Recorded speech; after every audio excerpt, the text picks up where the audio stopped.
Yabu from Sendai University. Yeah, thank you. Good afternoon. My name is Kotaro Yabu at Sendai University. I'm very happy to meet you. Sorry, I forget to bring my handout for give you. So I ordered the copy at the office, but I could get only 8 or 9 articles. Sorry. So let's start. I'm not good at English, so I read up my manuscript. The purpose of my presentation this time is to talk about the history of the overseas spread of judo as a loose Japanese war period in America. According to the official history of the Kodokan, judo's spread abroad began in the United States. Leaving the details for later, let us say here that the problem lies in the approach taken in describing this process. The point is that an exceptionally ethnocentric discourse has become the accepted explanation. That is to say, judo, an aspect of traditional culture unique to Japan, was spread overseas by Japanese judoka, judo experts with the most honorable character. Overseas also, this culture was embraced by an educated local elite. In this presentation, I would like to examine the spread of judo from a different angle. In particular, we will pay attention to difficulties faced by judokas. Why did they have to explain the differences between jujutsu and judo in the US? Or what is different between jujutsu and jiu-jitsu? We would like to think about these questions. However, here's one problem. When I made the manuscript, I spirited too much. So because there are not enough time for a presentation, there are places to be omitted a bit. Sorry to bother you. Now let's begin. First slide. The opening slide lays out the relationship between jujutsu and judo in a schematic form. Jujutsu developed further through the Edo period, spanning the 17th to 19th centuries, dividing into hundreds of different schools. On the other hand, Kodokan Judo was established in 1882 by Jigoro Kano, a member of the elite, a teacher, and graduate of the Imperial University. To establish his form, he used 2 forms of jujutsu as a base. His purpose in doing so was to train the country's people into what he called kokushi, that is to say, patriotic gentlemen. In the next 2 slides, let us look at the linkage and differentiation between judo and jujutsu.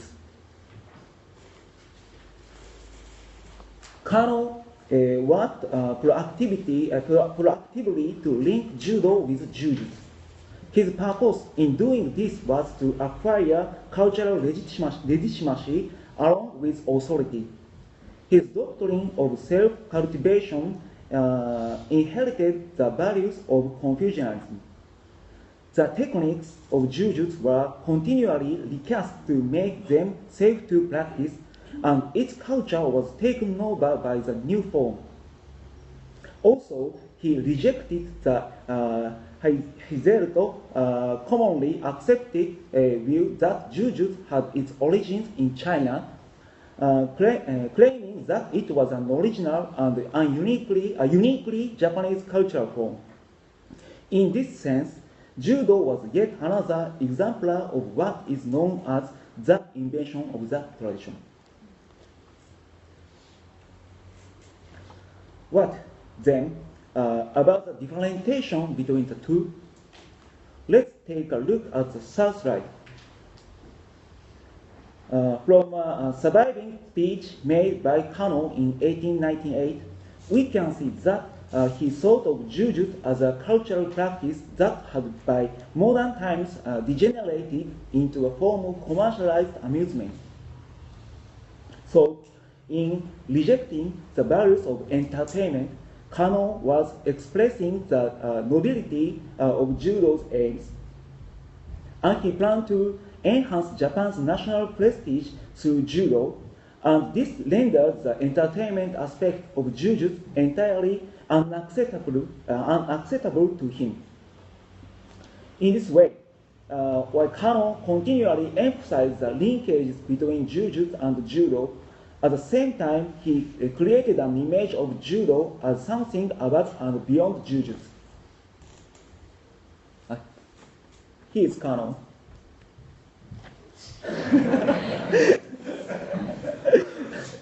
However, this logic was not readily applicable in popularizing judo overseas. From the next slide, our scene shifts to America in the era of the loose Japanese War.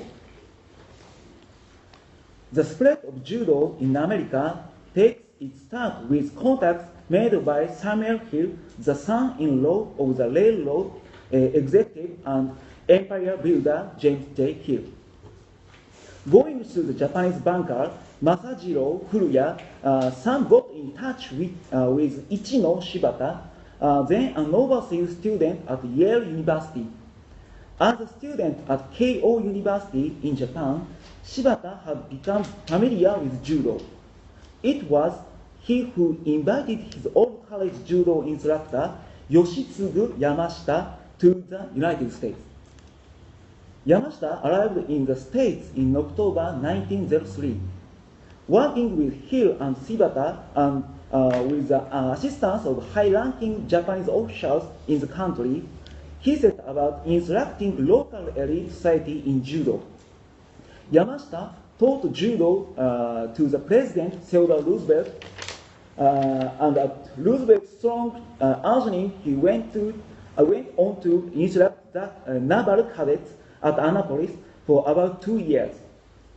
Yamashita also frequently gave judo displays at universities and ceremonial events before returning to Japan in May 1906. Time does not permit, so let us skip the next slide and moving on to slide 5. Why these efforts to grow the popularity of judo were unexpected? Kano had foreseen that its chance to spread overseas would come soon, and above all, Yoshitsugu Yamashita was Kano's most trusted disciple. Yamashita was not just a student at the Kodokan, he was also a student at the private school that Kano had founded. In this regard, on the basis of Confucian ethics, Kano placed great stress on partial relationships. For Yamashita and his fellows, Kano's teachings were absolute truth. Against the backdrop of this rigid master-disciple relationship, Yamashita went so far as to consider spreading judo in America as a repayment of his moral debt to his master, that is Kano. He is Yoshitsugu Yamashita, and she is Yoshitsugu's wife, Fude. He says, "Yeah, I have to require Kano's special kindness." Also, we can see on this slide an extract from a letter that Kano wrote to Yamashita while his disciple was in the States. In the letter, Kano calls on Yamashita to spread judo not in its role as a fighting technique, but as a mean of character formation. This is to say that for Yamashita, who revered Kano as his master, it would have been extremely difficult to make any innovations for the sake of customizing the Kano ideology to its new locale.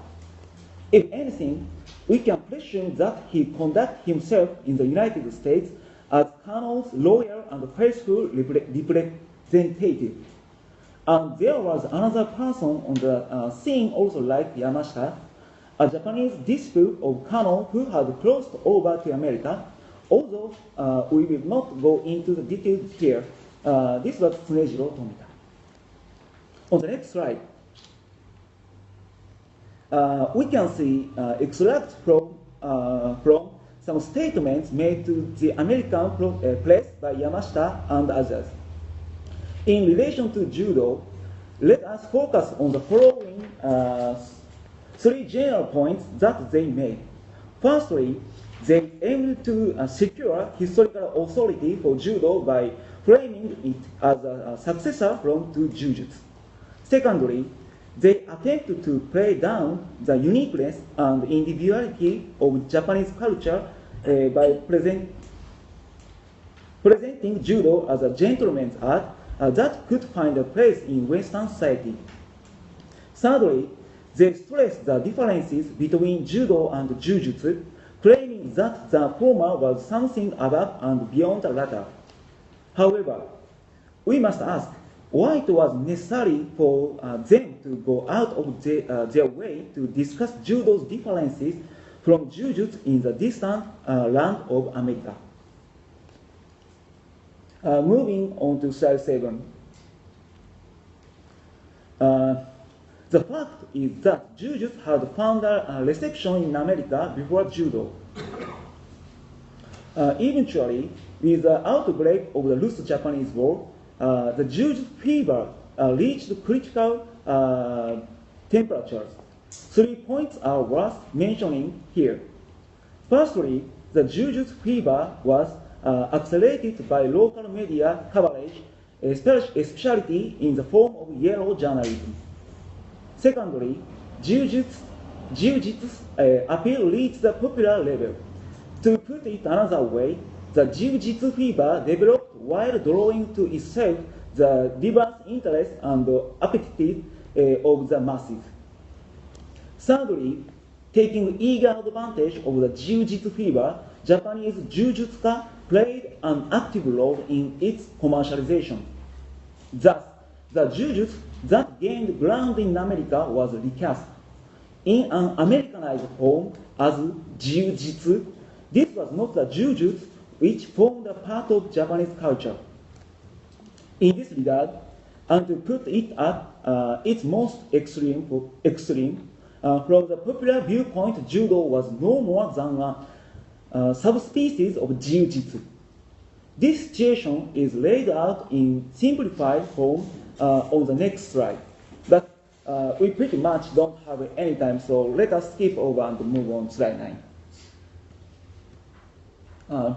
We could find easily these kinds of article in Russo-Japanese War period. Just wait. Just wait.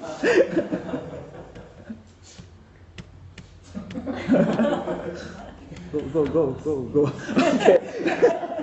Sorry. Under these some circumstances, Yamashita and his fellows were unable to get an easy hearing for their doctrine of the superiority of judo over jujutsu. The reason for this is that jujutsu has some very interesting features going for it.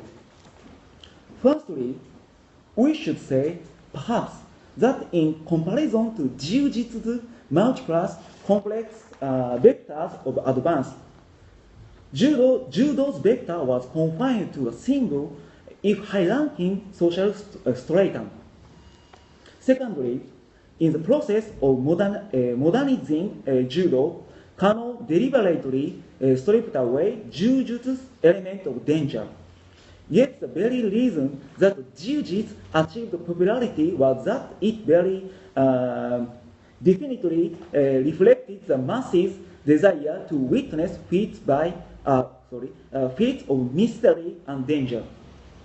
In other words, while Jujutsu's premodernity demonstrated the superiority of Judo over Jujutsu from the Judo perspective, from the perspective of the mass audience, it was precisely the premodern aspect of Jujutsu surviving into modern times that formed its appeal. We can go so far as to say that this mass audience felt a heightened interest in the pre-modern for the very reason that it was drawn from the ranks of a modern society. Thirdly, Jiu-Jitsu might be better to say that Jiu-Jitsu found an audience in the context of a colossal market for a commercialized physical culture which was already conquering Western society. And it was in this context that Jiu-Jitsu was assigned with value as physical education and as exercise for health. The project of achieving a physique in line with the aesthetics and needs of a modern society was not confined to academia, the public realm, or the higher classes. It was also undertaken independently and in a multitude of forms by the general public on an everyday basis. So, even though educational judo and commercial jiu-jitsu held mutually exclusive ideologies on the face of things, they were both placed into the service of this broader project regardless. When we think about the spread of judo in this way, we can see that it faced two major obstacles or difficulties in its path as shown in the next slide. One difficulty was that judo in America faced the prospect of being trapped in the realm of the merely exotic. It would face this danger as long as it was entirely dominated by Kano, its colossal ideologue, and as long as it was taught only by Japanese judoka to American students. And as long as this structure of authority was in place, the students would face major obstacles in customizing the form's cultural meaning into context relevant to themselves. In other words, the first difficulty is located in the judoka's attempt to popularize judo strictly as an aspect of Japanese culture, with no tolerance whatsoever for accommodation of any sort. However, as we shall see later, there were also judoka who managed to break through these limitations.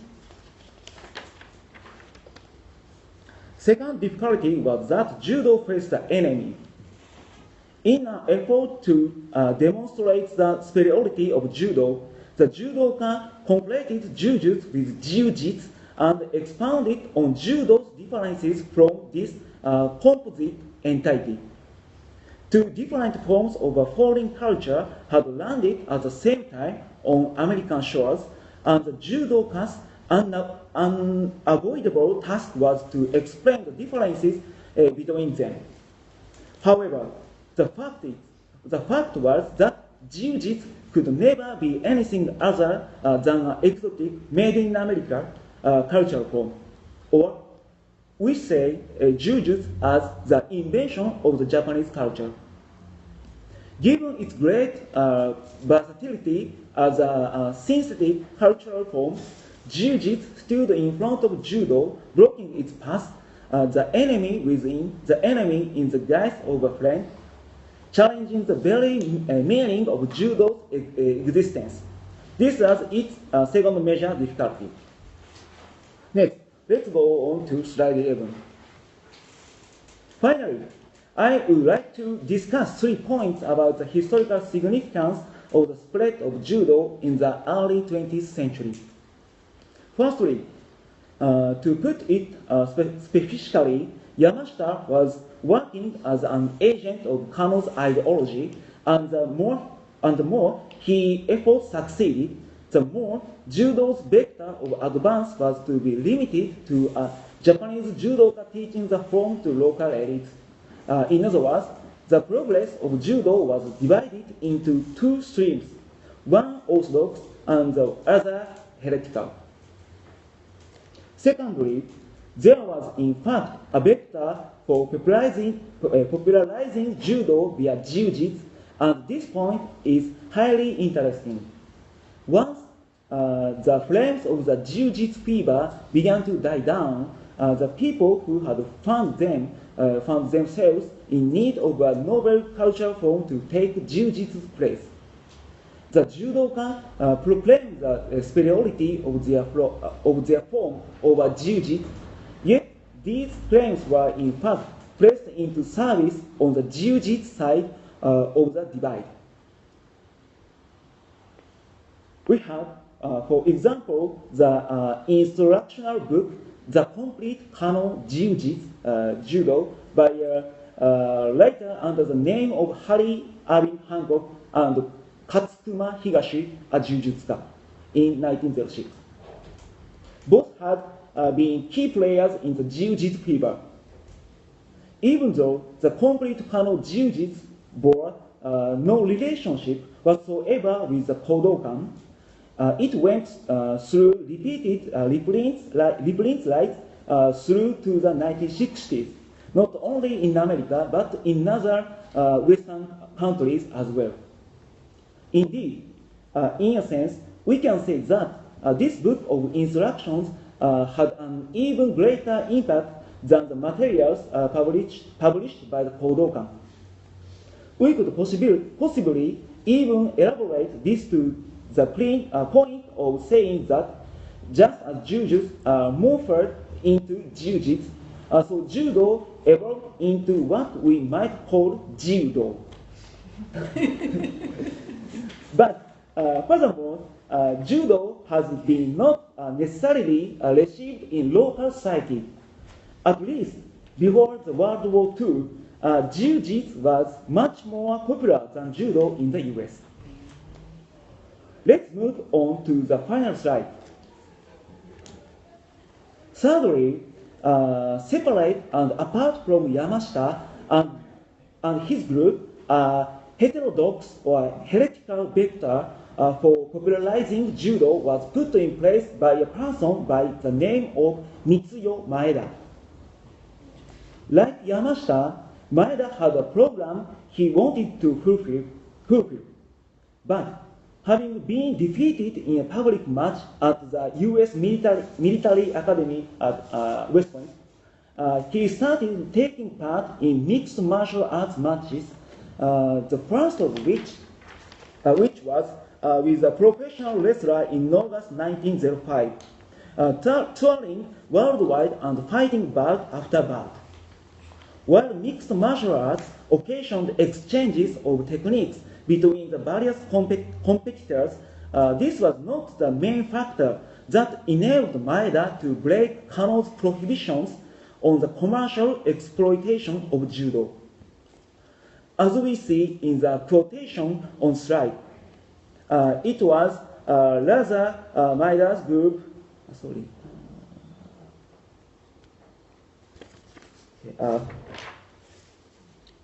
Just wait. I said I banished the article, so I read up now. He said, Maeda too would like to think about another form of judo, adding boxing and French kickboxing to Japanese judo. I wanted to put up signs for Konde-koma. Konde-koma is the alias for Maeda. Konde-koma do judo around Hibiya town, but blah blah. Or at any rate, when you go abroad, it's important to fight one public match after another with a local wrestler and tough guys to show them what you've got and win a name for yourself. You need to follow the following custom in charging for entrance, doing public bouts, freestyle, and for all comers. Japanese people who advocate Bushido misunderstand this as money grabbing and pandering to the public, but they are behind the times. Now it would be a base thing if I were to turn into an impresario and swindle the audience for their ticket money. But going up on stage to do or die is, in fact, a really wonderful way of going about things. Okay, もう終わります。And while never returned to Japan, his techniques were to, just wait. あった。いや。He said, sorry. Okay. While never returned to Japan, his techniques were to be further refined and developed by local practitioners in Brazil, his final destination, and today they have spread around the world in the form of the Brazilian Judo. Thank you very much for your attention. ごめんなさい、長すぎましたね。Okay, thank you very much. No. It's all good. This is good. I do believe Emlyn has turned up. Just arrived, yeah. Just arrived. Was telling us round and round in circles, took us up to the university 3 times, all around Charlotte Street. Oh my gosh, we had no idea where we were going. So I'm still thinking, are we going to make it in time? Well, do you want to have? No, that's fine. You want to do it now? That's fine. So what we'll do on this Okay, session, yeah, we'll yeah. do all 3 panels, and then we'll have the discussion. PowerPoint. Oh, lovely. That's wonderful. Thank you. Not stressful at all. Oh my gosh, no. the sat nav, it got to back and it panicked. It's fine. Oh. Not much.